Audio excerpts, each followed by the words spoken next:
Join Kion and the other members of the Lion Guard as they protect the Pride Lands and defend the Circle of Life. You can read along with me in your book. You'll know it's time to turn the page when you hear this sound. Let's begin now.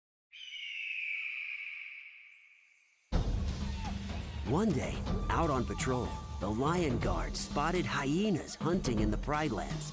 Again. Janja, Chongu, and Cheesy tried to get away. But Kion charged out in front of the pack. Get out of here, Janja! Janja backed away. Okay. See? We're back in the Outlands. You happy? Bunga shook his fist at the hyenas as they ran off. And this time, stay there! Kion was proud of his team. Nice work, everybody. Let's go. Before the hyenas had gone very far, Janja turned around. All right, come on, fellas. Chongu and Cheesy were nervous.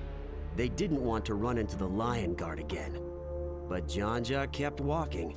If I want to go into the Pride Lands, we go into the Pride Lands. High above, Ono was keeping a keen eye on the hyenas. As soon as they headed back toward the Pride Lands, he flew off to find Kion. Moments later, the hyenas were surprised to see Kion's mom, Nala. Janja, what do you think you're doing in the Pride Lands? Cheesy and Chongu didn't want any problems with the queen, but Janja was reckless. She ain't so tough. Out here all alone?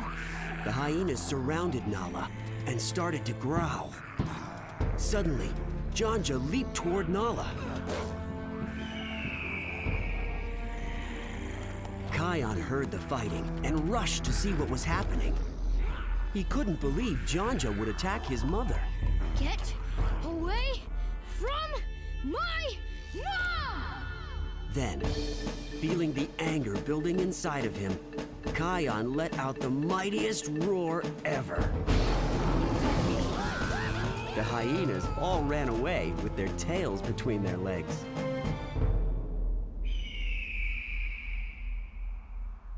Nala smiled at her son. Thank you, Kion. Meanwhile, the strength of Kion's roar slammed into a cliff wall and bounced back, getting louder and louder as it came closer. The ground rumbled and shook, knocking everyone off their feet. Then, the earth cracked open under Nala, and she slipped in. Hang on! Kion reached down as far as he could. Almost! Gotcha! Kion took a second to catch his breath. Mom, are you okay? I'm all right, Kion. Thanks to you. Kion was relieved, but when he looked out over the landscape, he couldn't believe how much damage he had caused. The roar did all this? Then, Kion noticed his friend Ono. The roar had knocked the egret's head feathers off. He was completely bald. Oh, funny. Suddenly my head's kind of cold. Back at the Lion Guard lair, Ono saw his reflection in the water. Oh no! That's me? What are all the other egrets going to say? My head looks weird without feathers. Bunga tried to make Ono feel better. Then you'll stand out! Meanwhile, Kion stared at a painting on the wall. The painting showed Kion's great-uncle Scar. He too had had the power of the roar. But he became hateful and used the roar for evil. Kion's dad, Simba, had warned Kion that if he used the roar in anger, he could end up like Scar. Bunga looked at the painting too. My uncles say Scar was the worst lion ever. Good thing you're the one with the roar now, huh? Kion turned away. Yeah. Good thing. But something was still troubling him. All of a sudden, Zazu flew into the lair. He explained to the Lion Guard that a rock slide had cut the giraffes off from their watering hole.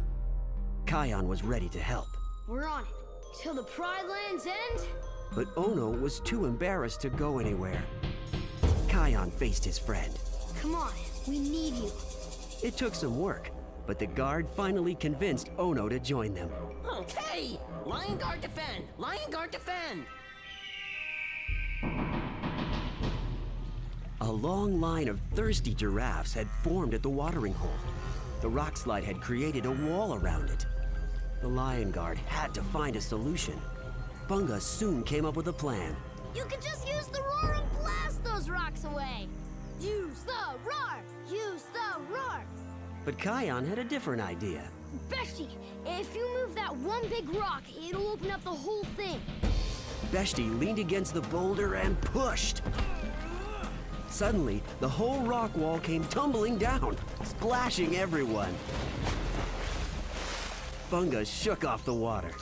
Great news, giraffes! Your watering hole's back open! Plenty of water for everyone! As they left the watering hole, the Lion Guard heard the cries of a baby Clipbringer. It was stranded in the middle of the river. Ono circled overhead for a better look. Don't worry, little guy. We'll get you to safety. Somehow. Bunga turned to Kion, So just stop the water. You could do it with the roar. but Kion wanted to find another way. Beshti, that dead tree. We can use that to get it. Beshti pushed the tree over to make a bridge. Then, Kion started across, but the rotten tree crumbled under his paws. Fuli, Bunga, and Beshti ran out to help, but the tree splintered under their weight, tossing them all into the river. Luckily, the startled Clipbringer leaped into the air and landed safely on the riverbank.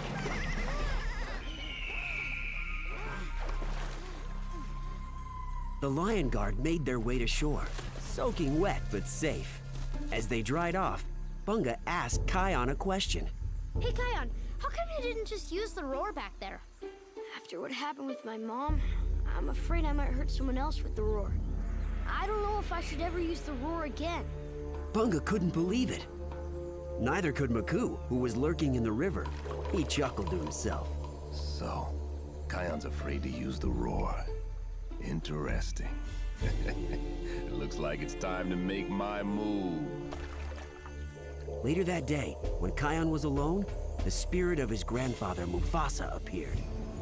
Kion told him about the roar.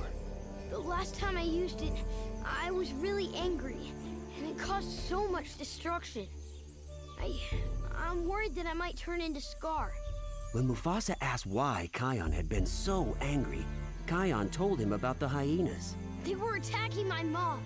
Mufasa explained that Scar had been selfish. He'd never cared for anyone the way that Kion did. Mufasa suggested that Kion speak to the one he cared so much about, his mother. And then he was gone. Meanwhile, Maku and his band of crocodiles crept silently toward the floodplains, where dozens of animals were peacefully enjoying the water. On Maku's signal, the crocodiles charged. Flamingos and egrets flew into the sky. Zebras and mongooses ran in terror. That's right. Run! And tell all your friends, the floodplains now belong to the crocodiles.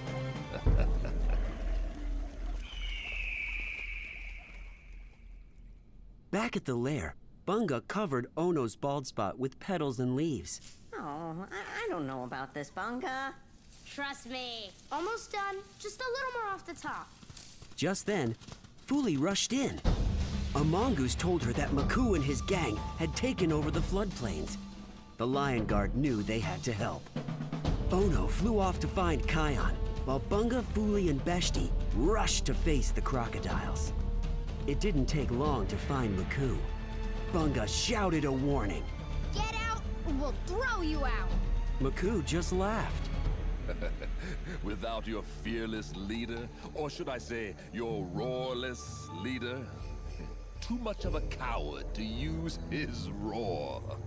The guard didn't understand, but they knew they didn't need the roar to defend the Pride Lands. Maku lunged at Fuli, jaws snapping, but she quickly spun out of the way. Bunga took a flying leap. He landed with a splash on a crocodile's snout, clamping its mouth shut. Then, Beshti body slammed the other croc, while Fuli got behind Maku and pounced on his back. But Maku was not about to give up. He twisted away from Fuli and called more crocs to the fight. Did you think I'd try to take over the whole floodplain with only 3 crocodiles? Bunga shrugged. I kinda did. Meanwhile, Kion spoke with his mom. I know I'm not supposed to use the roar in anger, but I did. Can you ever forgive me? Nala laughed softly. Forgive you? There's nothing to forgive. You were saving my life. Kion shook his head. But the roar created that earthquake and you fell in. Ever since, I've been afraid to use the roar. The roar is a part of who you are. You can't just stop using it. I trust you. Kion thought about his mother's words. Just then, Ono swooped down to tell Kion about the crocodiles. Maku, what's he done this? Kion stopped mid-sentence. Ono? What's on your head? It's a Bunga original. I'll explain on the way. Follow me. Kion, Nala, and Ono joined the rest of the guard to face the crocodiles. Maku, these floodplains aren't yours. And if you're not willing to share, then it's time to leave. Maku sneered. We crocodiles keep what we take. Suddenly, 2 crocs burst out of the water and grabbed Nala. Whoa! Kion was about to roar, but he stopped himself. No, not in anger. Maku smiled, thinking he had won. Nala looked at her son. Kion, trust yourself. That was just what Kion needed to hear. He took a deep breath and let out a huge roar. The power of the blast blew away the crocodiles who had been holding Nala. She was free. But Kion wasn't done yet. Next time when I say go, you leave. Kion's roar smacked into Maku and the rest of the crocs, sending them flying heads over tails through the air.